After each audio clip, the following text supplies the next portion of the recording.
Okie dokie. So if you've been playing Dune Awakening and following the deep desert discourse and all that drama, whatever other D word I can throw in there for alliteration, you are aware that there has been two camps, basically. You have the PvE crowd that is pissed that they have a PvP zone and that they can't farm in. And then you have the PvP crowd, which is really just happy that they can jerk off to murdering people, as is their God-given right. However, today a lot of that changes. In today's patch, they have made it so literally the entire bottom half of the deep desert, from rows A until half of E, is now forced PvE. So they've drastically shrunk the PvP zone. A consequence of this, though, is that they've reduced the density of materials in the PvE zone and pushed more of it into the PvP zone. On top of this, the scout nerf that we have been waiting for has finally arrived. They have indeed nerfed the movement speed of scout ornithopters when rockets are equipped, and we're going to talk about that first before we talk about the rest of the deep desert stuff. To lay out how this went, I tested the Mark 6, the Mark 5, and the Mark 4 scout ornithopters, and then I tested the Mark 5 assault and the Mark 6 assault as well. When it comes to scout ornithopters, in top speeds we have the Mark 6 at 185, then we have the Mark 5 at 174, and then we have the Mark 4 at 164. The top speeds remain unchanged, even if you use a booster. So I do want to clarify, when the creative director gave their message here and they spoke about how thrusters would eventually provide a max speed bonus regardless of your wings to ensure that the thruster equipped scouts will be the fastest vehicles in the game, while that may happen in the future,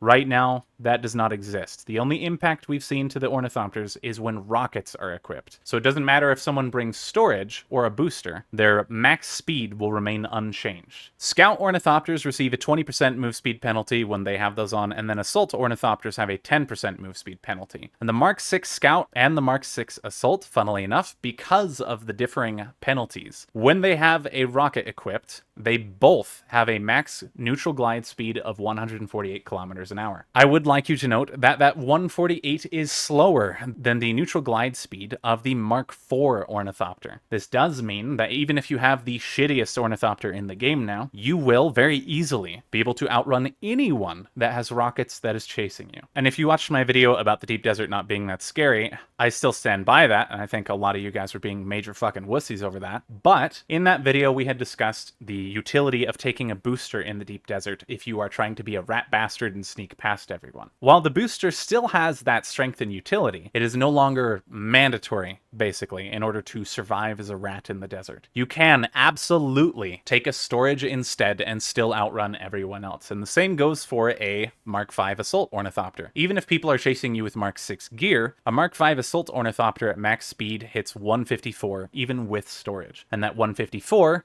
is, while very slightly better than the 148 Mark 6 vehicles are going to get with rockets, you do need to remember that the Assault Ornithopter gets 2 utility slots. So they not only get to have storage, but they also get to have the booster up here. And so just in case people didn't know that, maybe they didn't have an Assault Ornithopter yet, when it comes to mining, the Assault Ornithopter is absolutely going to be the way to go because it has double the storage on what you can carry. The only downside is you are no longer able to put the Assault Ornithopter up your bum with a backup tool like you would the Scout Ornithopter. So the survival tips we talked about before are still applicable, but maybe it's not as big a deal anymore. You still have half of the entire deep desert that you can monitor with your Assault Thopter and not worry about getting shot out of the sky with fucking rockets. So to summarize with speed tests, anything with rockets now moves at the speed of a dying turtle. It is actually quite miserable to fly them. I will clarify though, the Assault Ornithopter I do not think is going to be the meta for PvP still. The Scout Ornithopter is absolutely going to be the way, regardless. But that's only in a PvP situation and only in the sky. Assault Ornithopters are still going to be probably really nice for air-to-ground combat, because the Assault Ornithopters, when they have rockets, they shoot way slower than the Scout Ornithopters, but they have a larger AoE and they do more damage. But they also move like a fucking tank. They are horrible to maneuver in. The Scout Ornithopters are still going to be the kings of aerial combat and griefing for those who encounter it. And before we wrap up, let's talk about a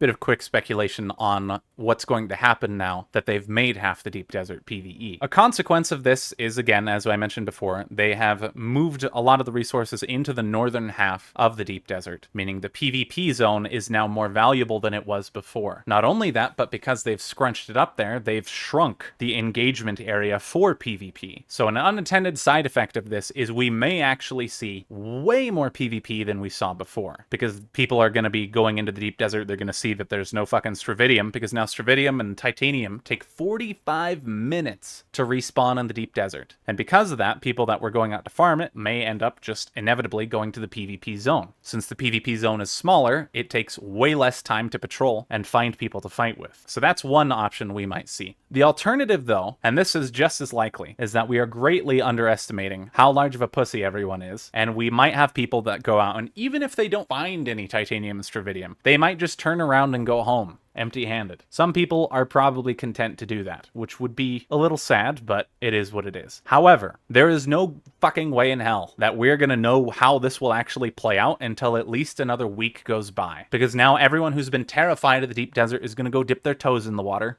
or sand, and then try it out, maybe. Perhaps. We'll see. This might be something really good, or it could be really fucking bad. But let's at least wait a week and see how it goes first. That's all I ask.